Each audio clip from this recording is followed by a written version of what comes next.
The Vikings were known as seafaring people from the late 8th to the early 11th century. They established a name for themselves as traders, explorers and warriors. They discovered the Americas long before Columbus and could be found as far east as the distant reaches of Russia. During their time, the reach of the Vikings extended to all corners of northern Europe, and many other nations found Vikings raiding their coasts. Some Viking ships brought families to Britain looking for land to farm. Good farmland was scarce in the Vikings' own countries.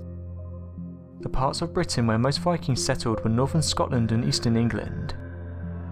For 500 years from around 900 AD, Vikings ruled the north of Scotland, the Orkney and Shetland Isles. The Viking civilization has for thousands of years been known as a race that lived in an ancient civilization. Some people think of Vikings as men who swung weapons around and caused havoc, but perhaps this is a misconception that has been widely adapted by the general public.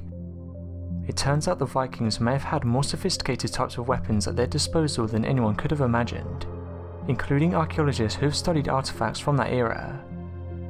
A prime example of this weaponry is the Ulfberht sword, which was discovered in more than one spot in Europe by different archaeological digs. These swords have been traced back to the Viking civilization, and were discovered in areas that were believed to have been the ancient battlegrounds of this historical race. But the thing that's quite puzzling about the sword was it's well made from a strong utility steel sword, apparently forged by a craftsman. However, there is an issue with that statement.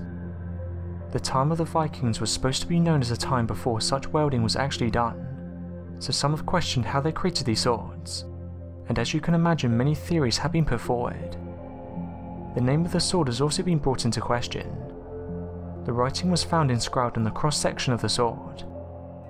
Some researchers have put forward the theory that it could be a name of the place where the sword could have been crafted for battle. During this time, the Roman Catholic Church had a large hold over this region of the world, and the sword symbolised allegiance to the church. But what about the actual sword itself? This was created during a time where the technology to create a sword of this magnitude didn't seem possible.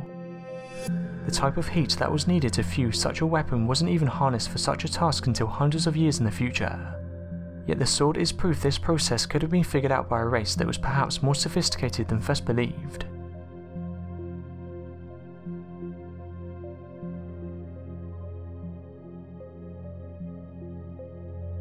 Thanks for watching, and don't forget to subscribe for more videos.